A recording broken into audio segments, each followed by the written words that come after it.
Selamat bertemu kembali para siswa SMA, MA, khususnya bagi yang akan mengikuti SIMA UI tahun 2021. Kita lanjutkan pembahasan soal SIMA UI untuk soal 2017 sampai 2019 Fisika Saintek dengan judul Medan Magnet dan GGL Induksi. Ya, ini adalah paket yang ketujuh.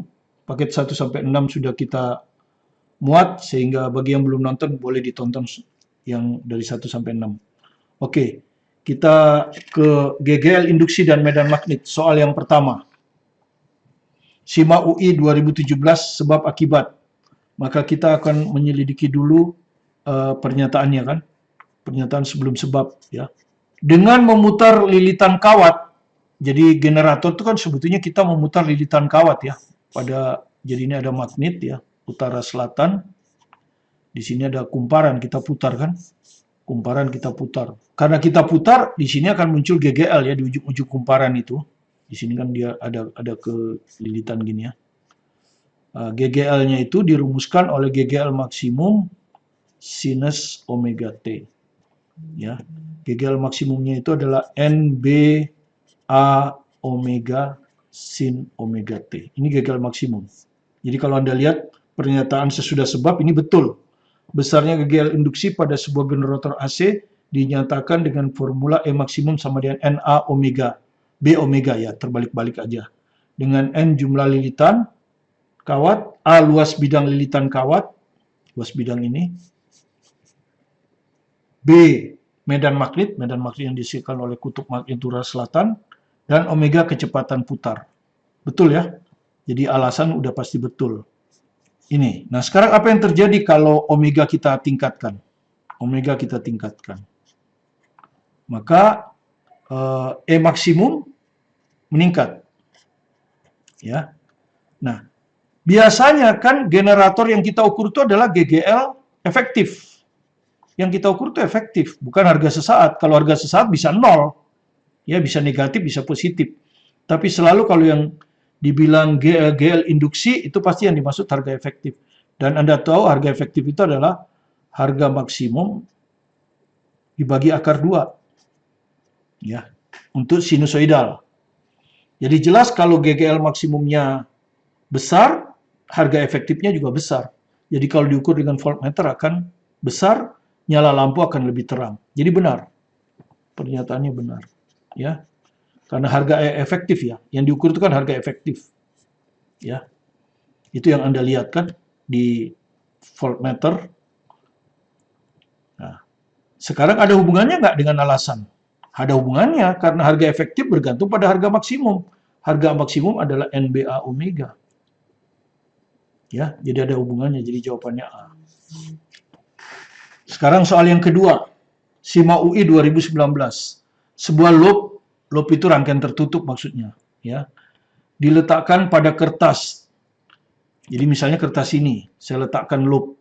Taruhlah loopnya seperti ini. Nah, pokoknya rangkaian tertutup. Tidak mesti lingkaran ya. Segi 4 juga nggak apa-apa. Di dalam kertas ini. Dalam suatu medan magnet yang arahnya ke dalam bidang kertas. Jadi begini, ya. Ke dalam ya, begini. Nah, ke dalam. Ke dalam itu yang kelihatan kalau kita cross ya. Kalau ke dalam itu yang kelihatan kan ekornya ya. Yang kita lihat ini kan ekor, cross. Ya, B-nya ke dalam. Besar medan magnet yang mengenai loop terus meningkat. Nah, ini kita sebut aja B utama. B utamanya terus meningkat.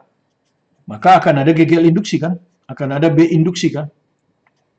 Nah, B induksi berusaha mengurangi. Maka B induksi akan titik.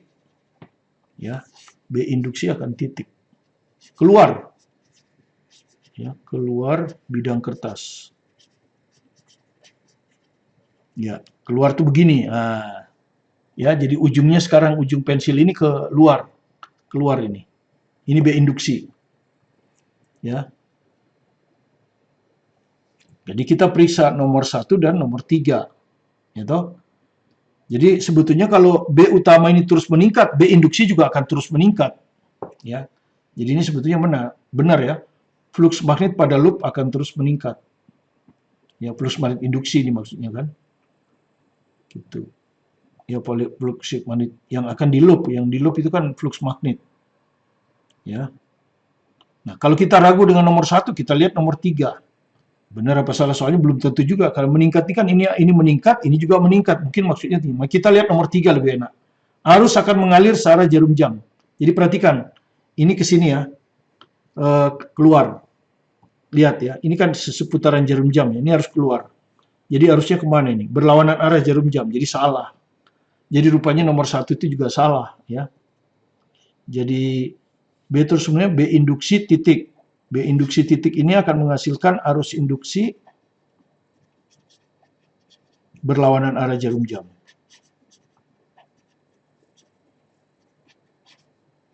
Ya, di sini apa? Arus akan mengalir searah jarum jam. Salah nomor 3 ya. Jadi nomor 3 salah. Otomatis nomor 1 salah. Gitu. Ya. Jadi flux magnet pada loop akan terus meningkat. Ini flux magnet ini tidak jelas flux magnet total apa flux magnet induksi, ya kan? Tidak jelas ya. Kemudian terus meningkat ini terus meningkat ya. B ini terus meningkat ini terus meningkat bertambah atau terus meningkat berkurang? Kan terus meningkat itu belum tentu bertambah ya. Yang penting peningkatannya bertambah. Jadi misalnya 3 ke 5 meningkat ini tambah 2. Tapi nanti dari 5 ke 6 ini meningkat tetap plus 1. Kalau dilihat dari 5 meningkat. Tapi kalau dilihat dari perubahan bukan meningkat, malah turun. Nah, kalau perubahannya turun, arus induksinya juga turun. Ya, arus induksinya itu sebetulnya tergantung pada selisih, bukan tergantung pada besar. Selisih. Ya, jadi dengan demikian bisa turun, bisa naik. Nggak jelas nomor 1. Makanya nomor 1 salah. Ya. Dan kalau kita ragu-ragu ada di nomor 3 jelas. Arus induksinya jelas kan? Harus ke atas, jempol harus ke atas. Maka putaran tangan kita harus seperti ini kan? Ini apa ini? Berlawanan arah jarum jam. Jadi nomor 3 salah, 1 salah. Sekarang kita lihat nomor 2. Kalau nomor 2 benar, 4 nggak usah diperiksa. 24 jawabnya. Ya 24 itu apa? 1, 2, 3, 1, 24 C. Ya toh? 4 nggak usah dilihat. Tapi kalau nomor 2 salah, ya 4 juga nggak usah dilihat, hanya 4. Jawabannya D. Jadi sebetulnya hanya nomor 2 saja yang perlu. Nah, kita lihat nomor 2. Medan magnet induksi akan keluar bidang kertas. Betul, ya. Medan magnet induksi keluar bidang kertas. Betul. Nomor 2 betul. Maka nomor 4 juga pasti betul, ya. Sehingga jawabannya 1, 2, 3, 1, 3 C jawabannya. Ya. Ya, Anda lihat nomor 4 pasti betul. Arus akan mengalir berlawanan jarum jam. Betul kan? Arus induksi mengalir berlawanan arah jarum jam. Soal berikutnya. SIMA UI 2018. Sebuah sistem terdiri dari sebuah batang konduktor. Seperti itu. AB bermassa M. Jadi konduktor AB itu bermassa M. Yang dapat meluncur tanpa gesekan. Tidak ada gesekan, berarti tidak ada kalor yang hilang, ya, tidak ada kalor yang hilang. Dipisahkan dengan jarak L. Jadi ini jaraknya L, ya. Jadi kalau kita lihat seperti ini, nah, ini batangnya tadi, ya AB. Ini jaraknya L ini. Sehingga membentuk sebuah loop. Ini loopnya nih, rangkaian tertutup. Ya. Pada T sama dengan 0, batang AB mulai bergerak ke kanan. Jadi kita gerakkan gitu ya. Dengan kecepatan V0. Kita anggap aja V0-nya tetap, tidak berubah ya toh. Kita seret gini. Apa yang terjadi kalau kita seret di sini? Arus akan mengalir kan? Ya. Anda sudah tahu kalau ini kita seret, medan magnetnya berubah luasnya. Tadinya medan magnetnya kan ke sini, ini. Sekarang Anda tarik ke sini. Maka medan magnetnya tambah besar kan? Kalau medan magnet tambah besar, berarti fluksi utama tambah besar. Fluksi utama tambah besar, muncul fluksi induksi, akan mengalir arus. Kita nggak perlu tahu dah, yang ditanya bukan arusnya kan. Pokoknya di sini ada arus saja. Bisa ke sana, bisa ke sana. Ya. Kalau ada arus, otomatis akan ada kalor di R ini kan. Akan ada kalor. Ini ya, akan ditanyakan. Kalor yang dihasilkan oleh hambatan R. Akan ada kalor ke R ini. Dari mana kalor ini berasal? Ya, dari massa dikasih kecepatan V0, setengah M V0 kuadrat. Inilah yang berubah jadi kalor. Ya, pada hambatan R. Yang Anda kenal rumusnya itu ya, I kuadrat RT kan. Ya. Jadi kalor ini muncul akan sama dengan setengah MV kuadrat. Karena asalnya memang dari energi kinetik. Energi kinetik berubah jadi, karena nggak mungkin hilang kan. Tidak ada gesekan di sini. Jadi energi kinetik ini nggak mungkin hilang. Tapi diberikan semuanya ke hambatan R ini. Ya, jadi jawabannya setengah M kuadrat, M V0 kuadrat. Ya. Karena energi tidak boleh hilang. Jadi energi kinetik kita berubah menjadi energi kalor pada hambatan R. Dengan asumsi tidak ada gesekan. Ya, makanya realnya nggak ada gesekan. Kalau ada gesekan kan nanti ada rugi-rugi ya. Ada daya lagi, daya panas. Sehingga setengah MV kuadrat lebih besar daripada ini. Kalor di sini akan lebih kecil. Karena ada yang menghambat. Tapi ini kan kita anggap tidak ada menghambat, licin. Ininya juga licin. Ya, jadi tidak ada hitungan ini, hanya konsep kekekalan energi. Sebelum membahas nomor terakhir, mungkin saya perlu informasikan bahwa Anda bisa melihat buku-buku soal itu ada di sini, ada penuntun belajar fisika yang untuk kelas 12 ya. Listrik magnet tentu ada di sini, listrik magnet fisika modern. Ya, pelajaran kelas kalau kelas 12 ini. Ya, ini untuk kelas 11. Dan ada lagi kelas 10. Dan ada juga yang jadi satu jilid ya. Mungkin Anda perlu untuk belajar banyak tentang fisika ya, karena itu isinya adalah soal-soal seperti ini ya. Dan pembahasannya kemudian ada latihannya cukup banyak, ribuan. Nah, saya membantu Anda dengan menjelaskan beberapa soalnya ya. Jadi soal-soal ini ada di buku tadi. Oke, sekarang kita soal terakhir. Yang keempat, jadi kalau kita baca dulu soalnya, sebuah loop persegi. Jadi ini loop persegi ya. Maksudnya di sini ini A, ini juga A. Yang panjang sisinya A berada di samping kawat berarus listrik I. Ini ada kawat berarus listrik I ya. Lihat gambar. Nah, kalau posisi seperti ini Anda sudah tahu kan, kalau ada kawat berarus, ya, maka di sebelah sini itu akan ada medan magnet. Ya, arahnya kalau kita pakai tangan kan seperti ini. Ya, jadi medan magnetnya itu akan masuk. Ya, medan magnet akan masuk. Biasanya dilambangkan dengan cross ya. Ya, medan magnet ini, dan rumusnya adalah mu 0 kali arus per 2pi kali jarak titik ya, seperti ini.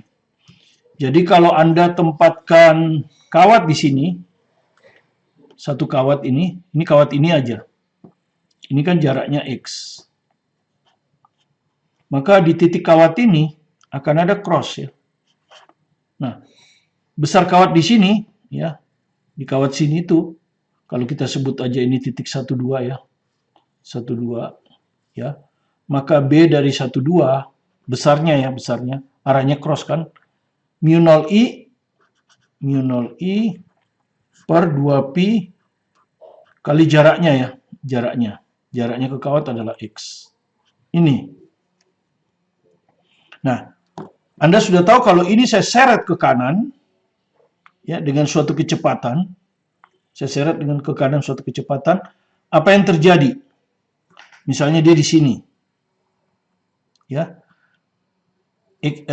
jaraknya makin jauh kan.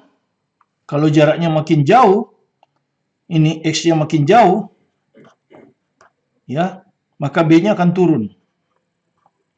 Ada perubahan magnet utama, ya, ini B utama kan, akan ada perubahan magnet utama ya.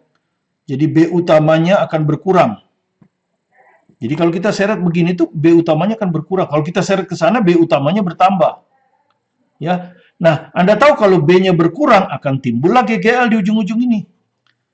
Di soal ini kita nggak perlu tahu arahnya karena yang ditanya hanya besarnya.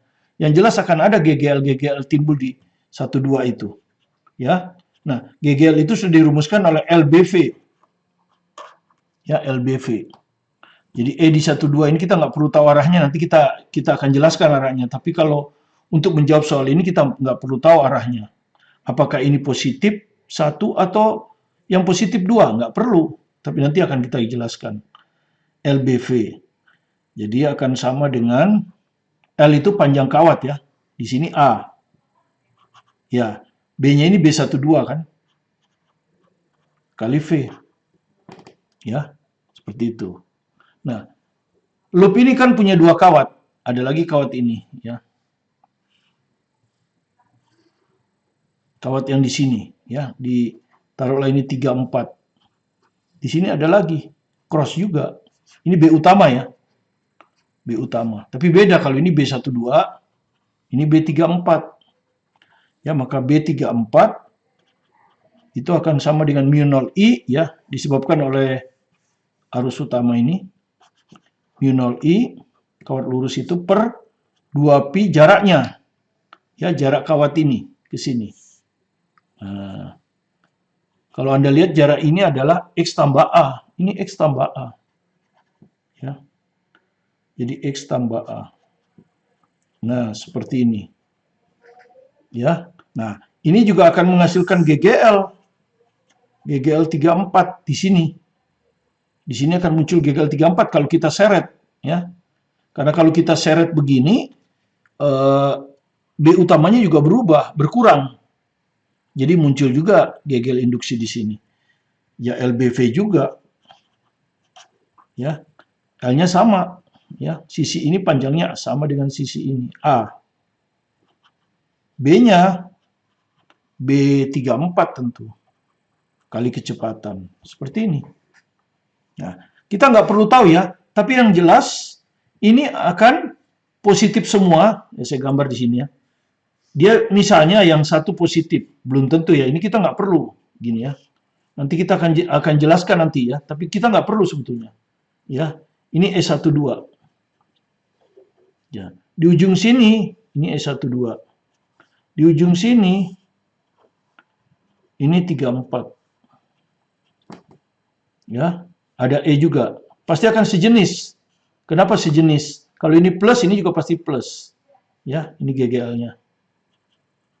Kenapa? Ya karena berkurang. Ini B-nya berkurang ketika digeser ke sini, B-nya berkurang. Ini juga ketika Anda geser ke sini, B-nya juga berkurang. Ya. Jadi GGL-nya pasti sejenis. Ini besarnya sama dengan ini. Yang ini besarnya sama dengan ini. Tentu E34 lebih kecil ya. Tentu E34, E12 lebih besar dari E34. Kenapa? Karena ininya sama, A kali V sama, A kali V sama. Tapi B12 lebih besar ya. B12 lebih besar dari B34. Kenapa? Karena X-nya lebih kecil. Ini lebih kecil daripada ini. Anda sudah tahu kalau penyebut lebih kecil, bilangan lebih besar. Gitu. Nah, apa yang terjadi kalau ada baterai disusun seperti ini? Apa yang terjadi?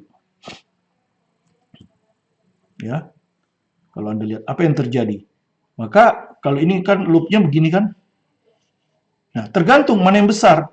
Kalau E1 lebih besar, E12 lebih besar, arusnya akan ke kanan. Karena ini lebih besar daripada ini, arusnya ke kanan. Ya, arus loop ini. Sementara kalau ini yang lebih besar, harusnya akan ke kiri, ya. Tapi di sini kan yang lebih besar E12. Seandainya sama-sama plus. Ya, sekali lagi, ini bisa aja terbalik nanti. Ini bisa aja begini. Ya, tapi kalau ini begini, ini juga akan begini. Nah, kalau begini, urusannya arusnya begini kan. Nah, begini arusnya. Ya, arus di loopnya begini. Kalau ini kan begini. Tapi kan kita nggak peduli dengan arah arus. Yang ditanya cuma besarnya. Nah, kalau besarnya tinggal kita kurangi kan. arus loop ini akan sama dengan GGL E12 ya dikurangi GGL 34 dibagi seluruh hambatan. Nah, hambatannya katanya apa? R kan? Tiap sisi ini R. Ini R, jadi ini ada R. Di sini juga R. Di sini juga R. Di sini juga R. Ya, Anda baca soalnya. Ya. Jika tiap sisi memiliki hambatan R, tiap sisi ya, berarti di sini hambatannya R, di sini R, di sini R, di sini R. Arus listrik yang mengalir pada loop. Nah, berarti kan hambatan totalnya 4R. Kan seri ya ini. Harusnya sama. Ya gitu. Jadi tinggal Anda hitung aja. Ya kalau Anda hitung, kita hitung dulu ini ya. E12 dikurangi E34. Berapa? E12A B12V. Ini B34A B34V. A dan V bisa kita keluarkan ya. Maka ini sisanya B12 dikurangi B34. Nah, B12 itu yang ini. Ya, mu 0 I per 2px. B34 mu 0 I per 2px plus A. Jadi kalau kita masukkan ke sini, ini sama ya. Ininya sama. Nah, kita keluarkan ya. Mu 0 I per 2pi. Nah, di dalam sisa. Tapi kalau kita lihat di jawaban, oh ini dia. Ya, dikalikan kan? Dikalikan, oke nggak apa-apa. Nanti kita disamakan penyebutnya. B12 seper X, ya, seper X. Ini seper X plus A. Kemudian disamakan penyebutnya ya. Ya, kalau kita lihat jawaban di sini, mu 0 dulu ya, ini mu 0. I. Mu 0 I. A. Ya, mu 0 I A baru V ya. Dibagi 2pi. Nah, ini kita hitung sendiri ya, biar enggak ini. Kita hitung di sini aja. Kita hitung di clutch sini ya. Kita hitung di sini aja. Oke, di sini ya. Kita hitung di sini aja ya. Seper X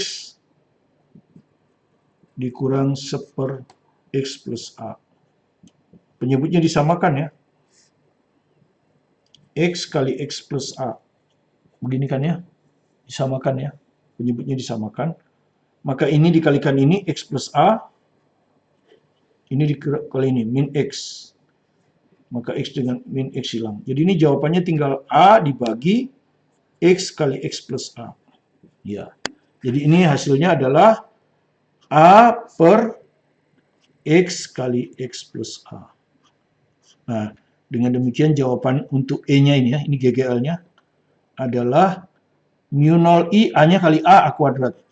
Mu 0 I A kuadrat V dibagi 2pi X kali X plus A.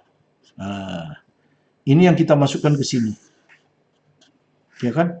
E12 dikurang E34 ini. Jadi sama dengan mu 0 I A kuadrat V dibagi, masih ada 4R ini kan? 4R, makanya ada 4R kalau Anda lihat ya. Jadi 4R kali ini. 2pi X plus A.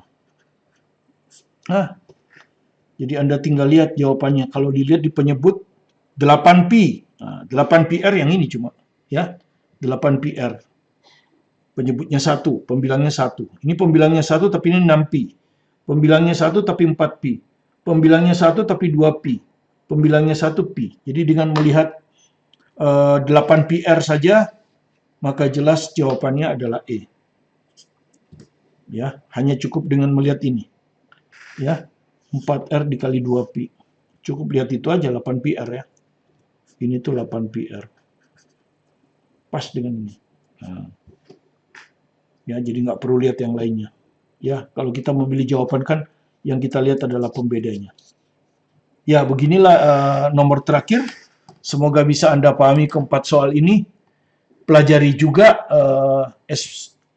ada 2 paket yang sudah kita selesaikan yang seperti saya bilang sebelumnya, yaitu UTBK 2021, soal yang real, kemudian satu lagi prediksi dari UTBK 2021, sukses UTBK. Ini paket yang ketiga.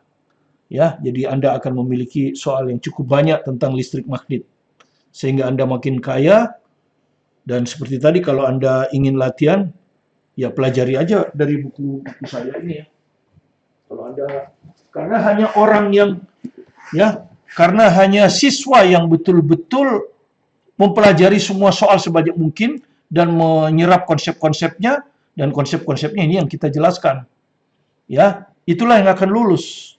Itu pengalaman kita, tidak ada. Jadi kalau Anda dibilang belajar 10 hari lulus, ya tergantung jurusannya. Kalau jurusan yang memang persaingannya tidak terlalu berat, mungkin Anda lulus. Tapi kalau Anda ingin ke suatu universitas yang top dan persaingan di jurusan itu juga makin susah, ya seperti Elektro ITB, Informatika ITB, mungkin Universitas UI Kedokteran, Gajah Mada Kedokteran, Erlangga Kedokteran, Unpad Kedokteran, dan hampir semua kedokteran di seluruh Indonesia.